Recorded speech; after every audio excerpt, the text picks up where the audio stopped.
I was given a challenge. Find affordable woodworking tools that you can walk into Lowe's and walk out with happy.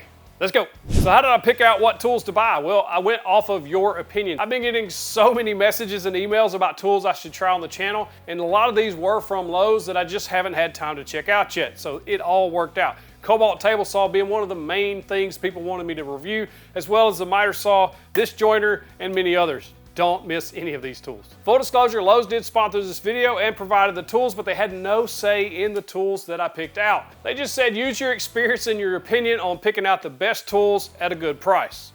Challenge accepted. First on the list, probably one of the most underrated sanders on the market. I bought a sander just like this several months ago to do a test to find the best sander under $100, and this was one of the top performers. So when they asked me to find affordable tools, this was one on top of my list because very few people talk about how good this sander is. For around 50 bucks, it's going to be very difficult to beat the quality of this sander and the results that you're going to get from it. I sanded with this thing for quite a long time during that test and was just very impressed with this sander. It's just a great affordable pick if you're in the market for a good sander. I really don't think you'd be disappointed with this sander in the performance, the dust collection, the overall package you're getting for this price. It's hard to beat. One of the very first tools I bought for woodworking was a drill and impact set because you use them so much. Probably the most used tool in any wood shop, a drill and or an impact. And so when I went to looking on Lowe's to find a best value that I could find, this is a set I settled on because of a few reasons. Number one, you get the drill and the impact, 2 batteries and a charger, and might I say, the charger and the battery combo together when they're charging, it looks awesome. Looks like a transformer or something. Charged up really fast, they have plenty of power to do what you want. The impact has 1,500 pounds of torque, and when I was driving these 4-inch screws into these 3 2x6s, 0 issues, even popped it through on the other side. Really nice little impact. They're lightweight and they fit in the hand well. Ergonomics matters when you use these things all the time. I like this set, I like how they feel, and they are brushless tools, which means you're going to get better battery life and more power. This is a 2-speed drill. Some drills, especially in the lower price points, don't have that option. I do like that, and this does have the torque settings from 1 all the way through drill. The great thing about this is it's perfect for drilling pilot holes all the way up through the larger stuff like you see here, this auger bit, all the way through these 2x6s, 0 issues blasting through the other side. And another important thing when you look at cordless tools is what other tools are on this platform. And that's what I did. I went and looked. You got a good selection of tools here. If you're looking for a router, saws, things like that, you're gonna be able to pick that up later and still use the same batteries. If you're interested in any of these products, there's a View Products button right there you can click to shop these products. I can't believe I didn't know about this saw sooner. Listen, I had a bunch of people email me about this saw over the last several months saying I should check it out for the channel.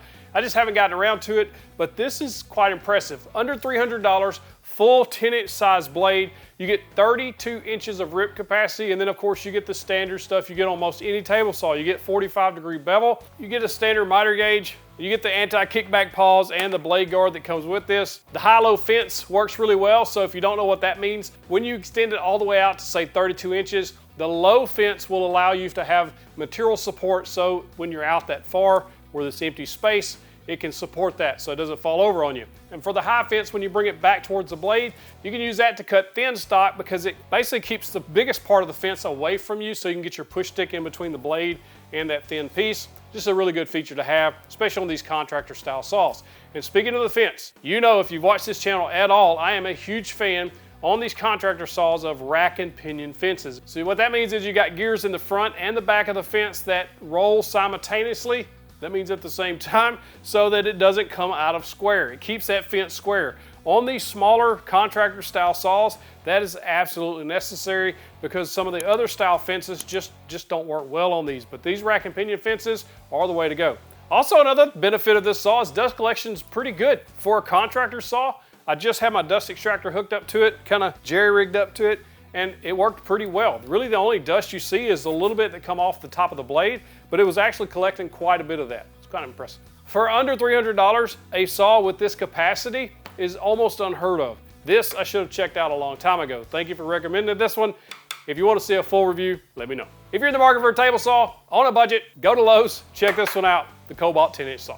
After my drill and driver set as a beginner woodworker, the next thing I bought was a miter saw. And I chose this Skil miter saw because of you. I had so many people over the last several months email me or message me and tell me that I needed to review this miter saw because of how great it was. A lot of people are sleeping on this miter saw. For around $250, you're getting a very nice saw that is very capable to do whatever you're going to want in your wood shop. First and foremost, it is a sliding miter saw, so you're getting that extra capacity if you want to cut wider pieces like sheet goods, things like that. And it is dual bevel. It'll go 47 degrees either direction, so that's good. And we get 50 degrees of miter on either side, left or right. Plus it has some extension wings you can slide out, so if you're cutting longer stock, it gives it more support. And one thing I will say about this thing is it has a few nice features on it that even higher end saws don't have. First, the clamp. A lot of clamps on miter saws in general just aren't that great. This one works well. I was actually surprised by that. It does have the shadow line feature. I know a lot of people love this feature. In other words, it's going to show you exactly where your blade's going to land on your stock, so you'll know exactly where you're going to cut every time without having to guess. That is a really nice feature. I went with a 10-inch version because over the last several years, I've been using a 10-inch miter saw, and I found for a wood shop, it's a perfect size because a lot of times you don't need the extra 12-inch capacity, and it just takes up way less space. This also has a depth stop, so that if you want to do dados or grooves, things like that, you'll be able to do that with a micro adjustment screw back here. That way you can dial those in perfectly. The stock blade that come on it cut pretty clean too. I was a little surprised by that because a lot of times stock blades on these type saws really don't do that well. This one did well in the 2x6. So if you're in the market for a really good miter saw at about $250, check it out at Lowe's. This is a really good option. If you're interested in seeing a full review of this or any other tool I show today, just let me know in the comments if you're interested. Be sure to stick around for this bonus pick you don't want to miss. Next on the list, every woodworker needs a router in their shop. You just gotta have one. And I chose this one based on price and your feedback. I keep getting recommended tools to look at, and this was one of them. This is a Skil router. This is a 14-amp router, so it has plenty of power to do anything you want. And a cool feature on this one is there's a digital LED screen on the top, especially for beginners and those that are intermediate and not familiar with routers. It will set the speed for you. You just tell it what depth of setting. The very top line there on the right is the depth of cut that you're gonna be making, 0 to 1 inch. And then on the left side is the bit that you're going to select. So you get straight bits, profile bits, several different ones to choose from there. And then on the bottom you see softwood, hardwood, and plastics. And that allows you to set, it will auto set the speed needed for that bit. It's a pretty neat little feature. You can also override that and just set your speed manually. One thing I do like about this router is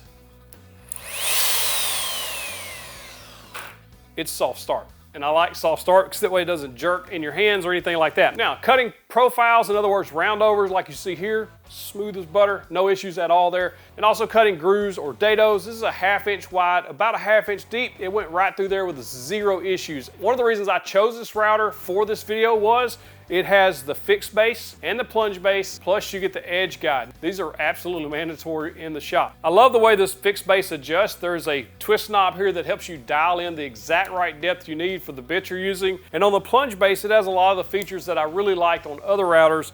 Specifically, I like the lever that you can lock this in at any position. Also, I like the turret style depth stop here. You set the depth setting on the lowest on that depth, and then you raise it up, and then you move the turret over to the highest setting, and you can take little bite-sized pieces as you plunge. That's how you're supposed to do it, so you don't try to plunge too deep too fast and mess something up.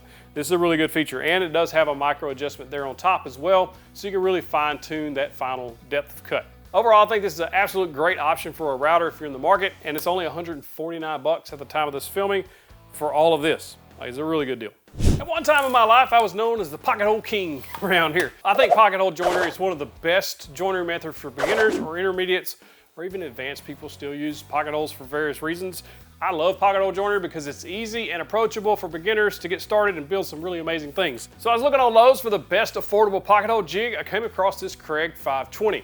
This can be used in different orientations. You can use it vertical or horizontal. I also like the adjustability on here. It's pretty easy to understand. The 1/2, 3/4, and 1 1/2 on the side of this thing is what size material you're going to be using. So 1/2 inch thick, 3/4 inch thick, which is what we're using here, and then also 1.5 inches, so if you're using it on 2x, you can do that. The adjustment's really easy. You just a squeeze trigger clamp type thing. It clamps perfectly on there, and then you drill the hole. And one of the things I like about the Kreg system is on the bits, there is markings on the thickness of material that you're going to be drilling into. So like on here, we're going to set this at 3/4 inch through that sight window. There's no guesswork there. When you get ready to drill the holes, really easy. Just drill 2 holes through these drill guides, and they come out perfectly clean. I like that. Or if you're trying to put 2 pieces of wood together and you start driving the screw, it'll push it away. Well, this kit comes with a face clamp, and I think this is one of the most essential pocket hole accessories you can get, and this comes with it, so that really helps. Helps line everything up so you can drive those screws without anything moving. And as you see, we got 2 perfectly joined boards here, and we just became a woodworker because we cut 2 pieces and we put 2 pieces together. And that's all you need to do to be a woodworker. That's it. So if you're looking for a really good pocket hole jig, this is a great option for you. And you may notice we use our Craftsman drill and driver to do this. And speaking of joinery and screws and fasteners and things like that, you gotta have some type of organization or you'll be absolutely going out of your mind looking for stuff. This is one of the things I found that I think is a really good value at Lowe's are these Craftsman organizers. And it also stacks together with this drill bit and driver set. Now, if you don't have one of these yet, it's great to have multiple sizes of drill bits as well as every kind of driver bit that you're gonna need. Phillips, flathead, Torx, and then a variety in each kit. And it also, again, attaches to this organizer that I got here. I like this box, and the reason I picked it was for a few reasons. One, it's able to stack together. You can lock those together, so if you get multiples, stack those up and keep those all together. I also like the metal latches, and one of the main reasons that drew me to this, on the sides it has these longer organizers, and that's perfect for drill bits and driver bits, like your pocket hole bit like we just used, and that pocket hole driver. All of these bins are removable.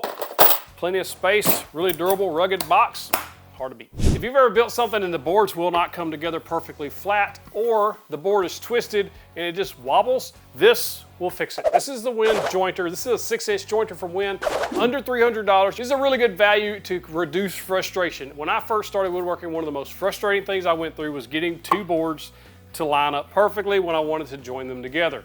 For instance, making a cutting board, or even tabletops for end tables, coffee tables, dining tables. Those 2 boards need to come together seamlessly, and this will help that. That's called edge jointing. You stand the board up on the edge, run it through this jointer a few times on each board, and then magic. They come together seamlessly. It makes a panel. This is what this thing is really good at. Also, for anything less than 6 inches wide, so like a 1x6, 2x6, if they're twisted, like this board here, you can lay it on its face, run it across there. It's called face jointing. Now we have perfectly flat boards. So we got 2 perfectly flat sides, one on the edge, one on the face. Now we can really work with these and make some really good products with them. Now this WEN Jointer has some really nice features at this price point. This bed is not all one piece, it is independent. So this front bed here will raise and lower with the knob here on the right side. That allows you to adjust how much material you're going to be taking off at each pass, and then this back feed back here will catch it as it goes through and keeps it nice and level. Always use this guard. It will auto move for you as the board goes through. You don't want to hold it back or anything like that, exposing those blades. And speaking of the blades, this is a spiral cutter head, so you don't have those straight blades to worry about if one gets nicked or anything like that. There's several blades in here that spin and will take off material across the whole face of that board. This fence is square to the bed, and you want that when you're edge jointing so that these 2 faces come out perfectly square. This fence will tilt down to 45 degrees and back up to 90 degrees depending on what you're jointing. This is one of those tools that will really change the game for you if you don't have a jointer yet and you're looking for one on a budget. This is a good option for you. And the great thing about this is it's a bench top style jointer, so you can move it around the shop so it won't always be in the way. Next up, something that a lot of people overlook, and I did too for a long time until I got one. This is an air filtration unit. This is from WEN. This is well under $150. I think it's around $130 something at the time of this filming. Just an absolute awesome thing to have in the shop, because if you start seeing a lot of that fine dust laying everywhere, it's also going into your lungs. You're also breathing all that stuff up. So what you want to do is get that stuff out of the air. That's what these are made for. Now this will either hang from the ceiling or you can set it on top of, say, a toolbox like I have mine. Now how these work is it pulls air in from the back and it goes through 2 different filters. So a larger filter back here and then a finer filter on the inside, and then it exhausts out clean air. This is where it starts reducing that fine dust that you're seeing. I like this one, and the reason I picked it is because it has 3 speed settings. It does have a remote, so if you do hang it up or have it high, you can use the remote to control the speed as well as the time. It does have 3 speeds as well as 3 timers. I use mine all the time. Anytime I'm creating sawdust, I'll turn that thing on and leave it on for at least an hour after I'm done. And that's where I like the time settings, because you can set that timer, walk away, let it just clean the air. It really will make a huge difference. And for the price of these, it's really a no-brainer to get one for your shop. Next up, Jorgensen F-clamps. I've been using these in my shop for years. These are by far my favorite style F-clamps. So when I was asked to pick these affordable tools out, first thing I added to the cart, F-clamps. Every woodworker has to have clamps. And if you're gonna buy them, you might as well buy some really nice ones that won't break the bank. I like these because they are affordable and they do last a very long time.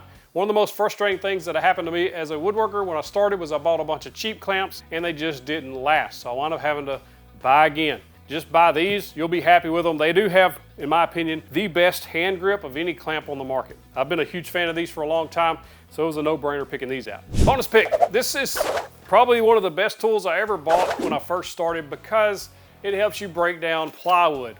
It looks kind of weird if you don't know what this is. This will accept any circular saw and allow you to rip pieces up to 24 inches off of plywood. And when you're in your shop by yourself, especially when you have a smaller table saw, something like the Kobalt we showed earlier, this will really help you because you'll be able to cut plywood down up to 24 inches wide.